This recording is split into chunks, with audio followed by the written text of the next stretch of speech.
So Amir Khan says that he used to whoop Kell Brook so bad in sparring, or he whooped Kell Brook so bad in sparring, that he was told by the coach to only use one hand.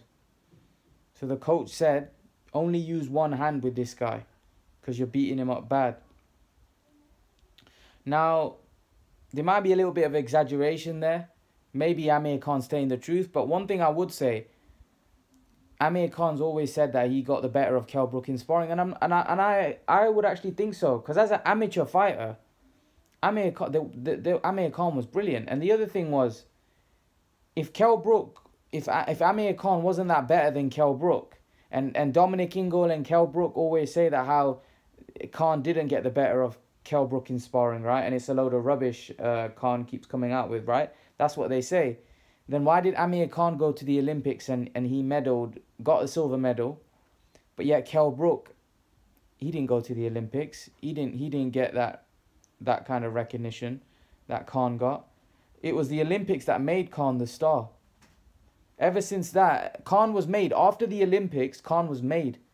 He became a huge name. He became a celebrity after those Olympics. Those Olympics were what made Amir Khan. So, if Kell Brook was that good and he didn't get,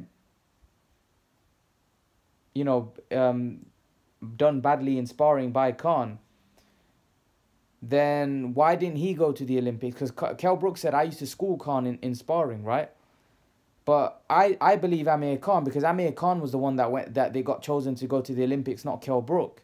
So obviously Khan at that point must have been better than Kell Brook. The coaches must have thought that Amir Khan is better than Kell Brook for them to pick Amir Khan over Kell Brook to go to the Olympics, right? He must have had a better amateur record. And that's just obvious. Otherwise Kell Brook would have got picked ahead of him, right? So I do agree that I think Amir Khan probably was getting the better of Kell Brook in sparring. Yes, there might be a little bit of an exaggeration there. Who knows? Maybe Amir Khan might be telling the truth. Maybe Amir Khan was that better than Kell Brook at that point that he was. Maybe the coach told him to go easy because it was so easy for Khan, and Khan was so much better than Kell Brook at that point. Listen, a lot of people think that of course, I support Amir Khan, but that doesn't mean that I don't know that the Kell Brook fight's a tough fight right now. Forget what happened in sparring 10 years ago, 10, 12, whatever years ago. I know in the fight that Kell Brook's a dangerous threat for Khan. I know that. I'm not an idiot. I know that Brook is a serious threat, and Brook's a very good fighter.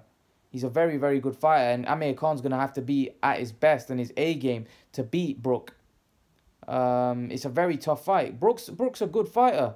He showed me a lot against Golovkin. Yes, he was beaten soundly in the end against Spence as well, but he showed me a lot in those fights. He showed me ability, showed me talent. He showed a lot. Maybe he could have gritted it out a little bit more. Maybe not against Golovkin, but against Spence. But the thing is, towards the end in that fight, I think he was going to lose anyway. So I know he got a lot of criticism about quitting against Errol Spence, but I think it was the right thing to do. Why?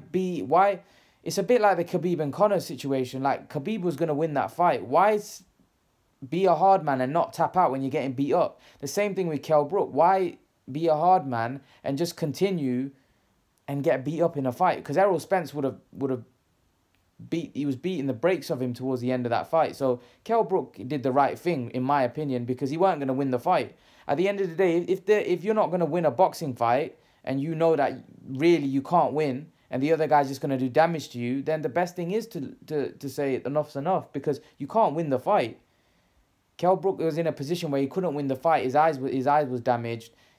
He had probably had the fight beat out of him, so he probably did the right thing in that fight. So I don't really... I feel for him when he gets that criticism, because I don't think it was deserved. I think he put in a good performance against Spence, but he was just, in the end, beaten by the better man on the night. But I can believe Khan when Khan says that he whooped Kell Brook in sparring. I think he must have got the better of him. Whether he whooped him that bad that the coach told him to only fight with one hand, I don't know about that. That might be a bit exaggeration. Maybe it's true.